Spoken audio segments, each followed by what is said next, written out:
అండి, ఎలా ఉన్నారు? నేనైతే చాలా చాలా బాగున్నాను. మీరందరూ కూడా బాగుండాలని మనస్ఫూర్తిగా కోరుకుంటున్నాను. సుగుణ వంటింటికి స్వాగతం.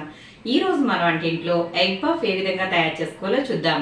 ఓవెన్ లేకుండా నేనైతే ఎయిర్ ఫ్రైయర్ లో చేసి చూపించబోతున్నానండి. అలాగే మనం స్టవ్ మీద కూడా ఎగ్ పఫ్ అనేది తయారు చేసుకోవచ్చు. మరి ఏ విధంగా తయారు చేసుకోవాలో చూసేద్దామా? Welcome back to my channel.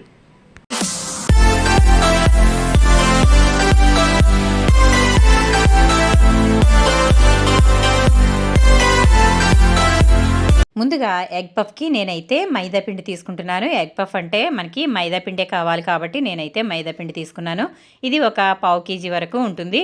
అలాగే ఒక ఫుల్ స్పూన్ అయితే సాల్ట్ వేస్తున్నాను. మనకి ఉప్పు ఎంత అయితే సరిపోతుందో అంత, అంటే పావు కేజీకి నేను ఒక స్పూన్ అయితే ఉప్పు వేశాను. ఆ తర్వాత ఒక స్పూన్ అయితే షుగర్ వేస్తున్నాను. షుగర్ వేసుకోవడం వల్ల ఇది మంచి కలర్ అయితే వస్తుంది కాబట్టి, అలాగే టేస్ట్ కూడా చాలా చాలా బాగుంటుంది కాబట్టి నేనైతే ఇక్కడ ఒక స్పూన్ అయితే పంచదార వేశాను. ఆ తర్వాత ఇందులో కొంచెం కొంచెంగా వాటర్ వేసుకుంటూ పిండిని చపాతీ పిండి మాదిరిగా కలుపుకోవాలి.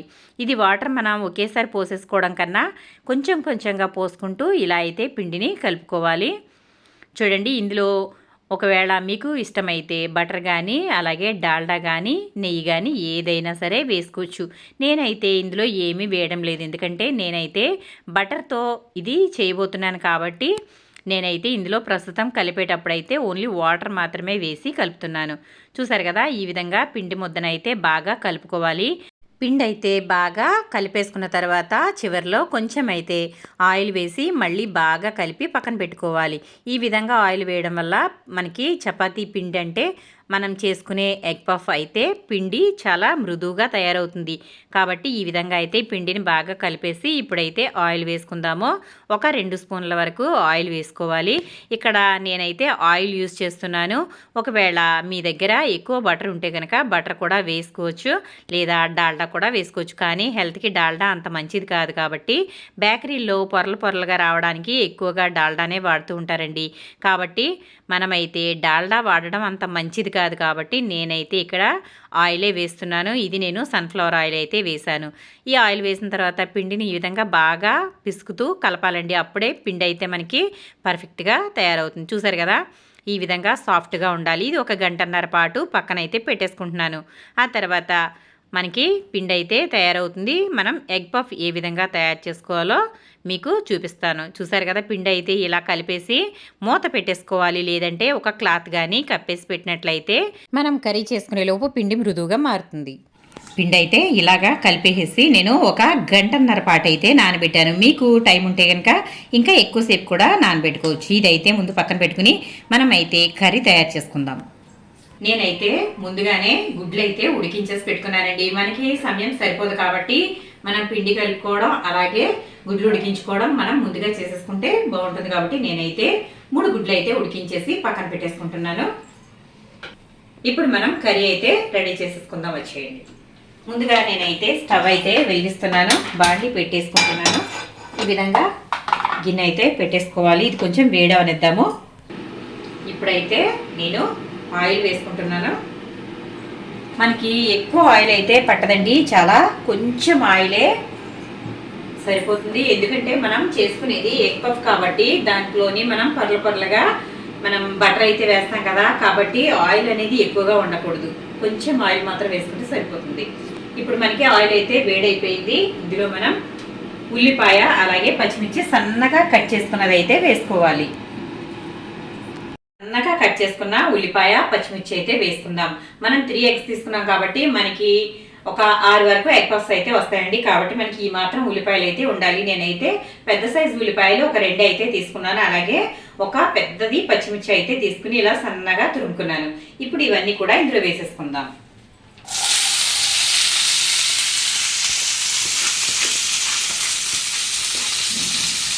ఇలా అయితే వేసేసుకోవాలి.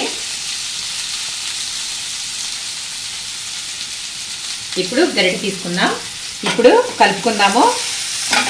ఈ ఉల్లిపాయ మనకి చక్కగా ఎర్రగా అయితే వేగాలి.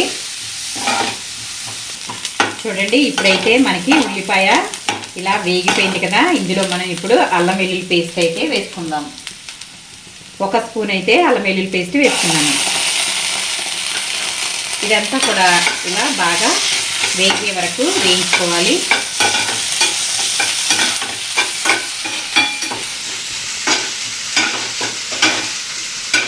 ఇలా అయితే వేయించుకోవాలి. మంట అయితే లో ఫ్లేమ్లో పెట్టుకోవాలి, లేదంటే కనుక ఇది బయటకు అంతా కూడా చుద్దేస్తుందండి. కాబట్టి లో ఫ్లేమ్లో అయితే పెట్టుకోవాలి.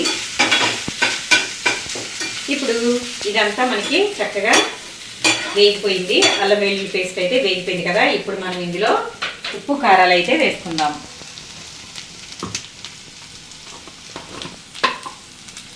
ముందుగా నేను ఇక్కడ ఒక స్పూన్ అయితే సాల్ట్ వేస్తున్నాను.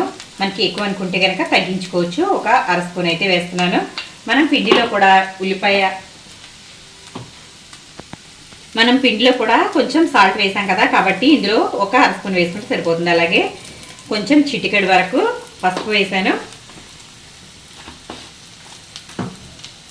అలాగే ఒక స్పూన్ అయితే కారం వేస్తున్నాను. అలాగే ఒక అర స్పూన్ అయితే ధనియాల పొడి వేస్తున్నాను. ఇది వేయించి పొడి చేసిన ధనియాల పొడి. అలాగే ఒక పావు స్పూన్ వరకు జీలకర్ర పొడి వేస్తున్నాను. ఒక పావు స్పూన్ వేస్తే సరిపోతుంది, మరి ఎక్కువైనా కూడా బాగోదు. ఆ తర్వాత గరం మసాలా పొడి అయితే ఒక స్పూన్ వేస్తున్నాను. ఇప్పుడు ఇవన్నీ కూడా బాగా కలిసేలాగా వేయించుకోవాలి.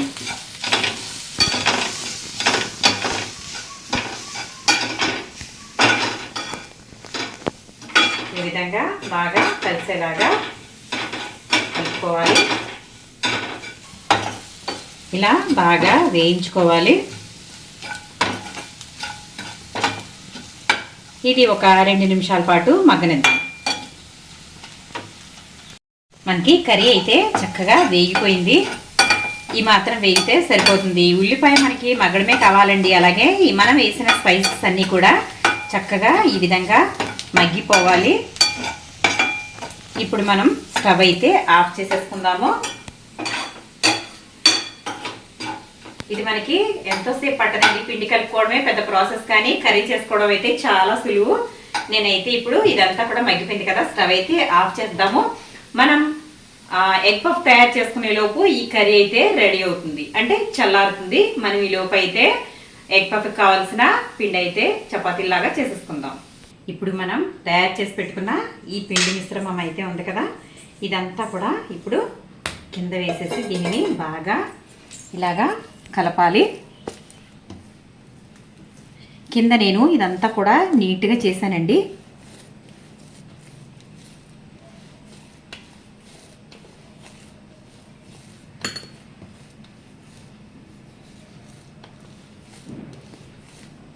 ఇప్పుడు దీనిని మనం ఈ విధంగా చపాతీ కర్రతో ఇదంతా కూడా ఒక పెద్ద చపాతీ మాదిరిగా తయారు చేసుకుందాం.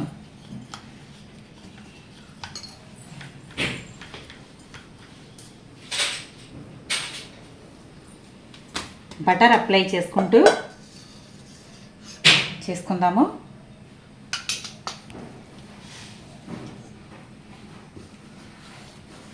మనం ఇలాగా బటర్ అయితే అప్లై చేసుకున్నట్లయితే చక్కగా వస్తుంది. ఎంత వీలైతే అంత పెద్ద చపాతీ మాదిరిగా అయితే తయారు చేసుకోవాలి. ఇప్పుడు ఇలా చేసాం కదా, దీనిపైన మళ్ళీ బటర్ అయితే అప్లై చేసేసుకుందాం. ఈ విధంగా అంతా కూడా బటర్ అయితే అప్లై చేసేసుకోవాలి. ఇలా బటర్ అయితే అంతా అప్లై చేసేసుకోవాలి.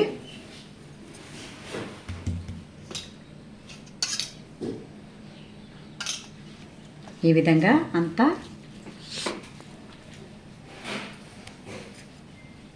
ఇలా అప్లై చేసుకోవాలి. ఆ తర్వాత దీనిని ఇప్పుడు ఒకసారి అయితే మడత పెడదాం. మడత పెట్టి మళ్ళీ దీనిపైన ఇంకొంచెం బటర్ అయితే అప్లై చేద్దాం. ఈ విధంగా చేయడం వల్ల మనకి లేయర్స్గా వస్తుంది.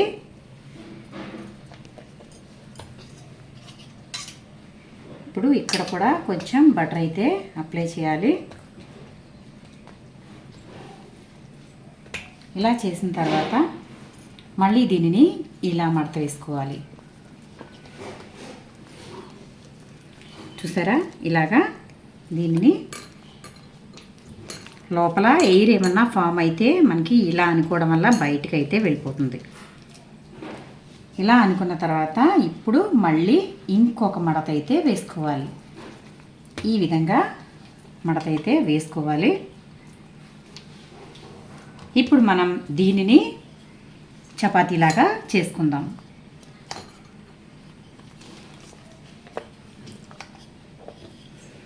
మనకి ఎయిర్ ఏమైనా ఉంటే ఈ విధంగా హోల్స్ అయితే పెడితే వచ్చేస్తుందండి. చూసారా, బటర్ వేయడం వల్ల లేయర్స్గా ఇప్పుడే విడిపోతుంది.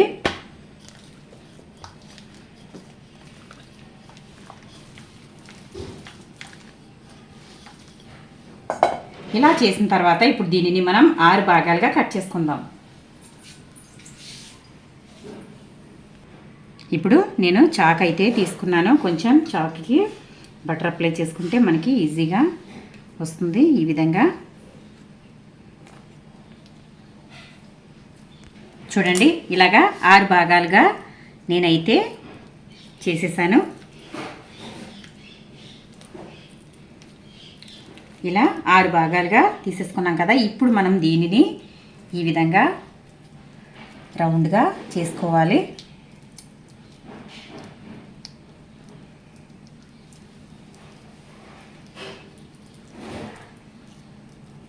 ఇలా రౌండ్గా ఇలా చేసుకోవాలి.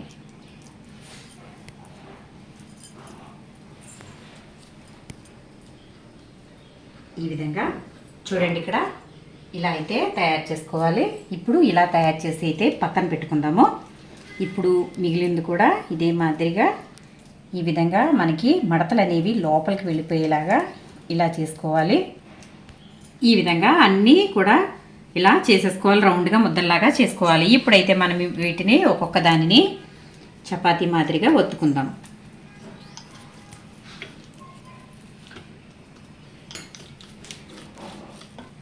ఇప్పుడు ఇలాగా పల్చగా చేసుకున్నాం కదా. ఇప్పుడు దీనిని ఇలాగైతే మడత పెట్టుకోవాలి. మడత పెట్టుకున్న తర్వాత ఇంకొంచెం ఇలా సాగదీసి దీన్ని ఇలా వేసుకోవాలి. ఇప్పుడు కొంచెం దీనిని ఇలా సాగదీద్దాం.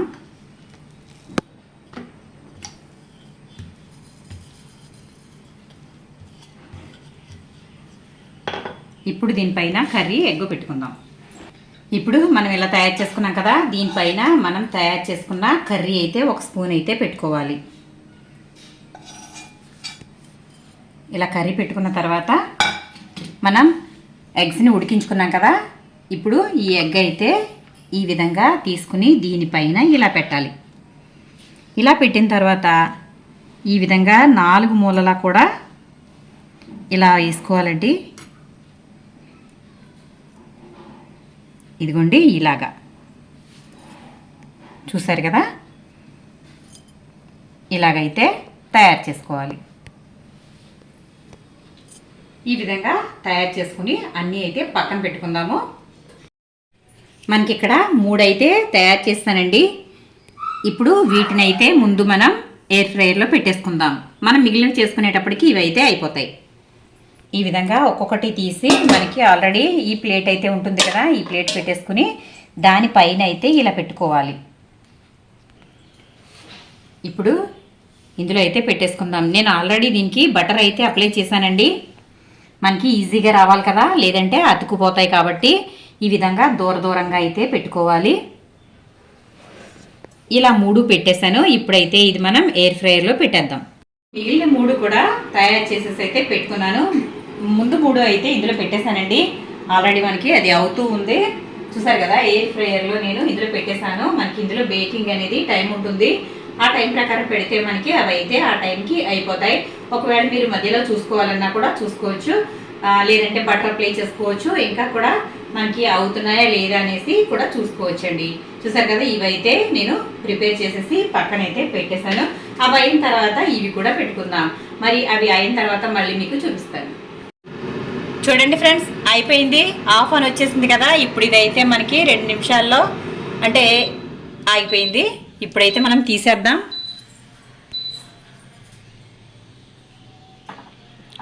ఎలా ఉన్నాయో చూద్దాము. వావ్, సూపర్ అయితే వచ్చాయండి. ఇవిగోండి మన ఎగ్ పఫ్లు అయితే చక్కగా వేగిపోయాయి. ఇప్పుడైతే తీద్దాము.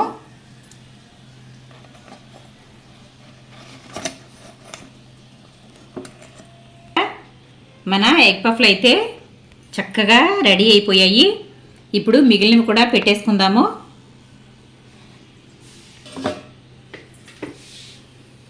చూసారా, మంచి గోల్డెన్ కలర్ అయితే వచ్చాయండి. ఇవి చల్లారితే మనం చూడొచ్చు ఏ విధంగా అయితే వచ్చాయో అనేది చూడొచ్చు. కొంచెం బాగా వేడిగా ఉన్నాయి. కొంచెం చల్లారితే మనం వీటిని ఏ విధంగా ఉన్నాయో టేస్ట్ చేద్దాం. ఇప్పుడు మిగిలినవి కూడా పెట్టేశాను. ఇదే విధంగా మనం మిగిలినవి కూడా చక్కగా ఈ విధంగా ఫ్రై చేసేసుకుంటే సరిపోతుంది.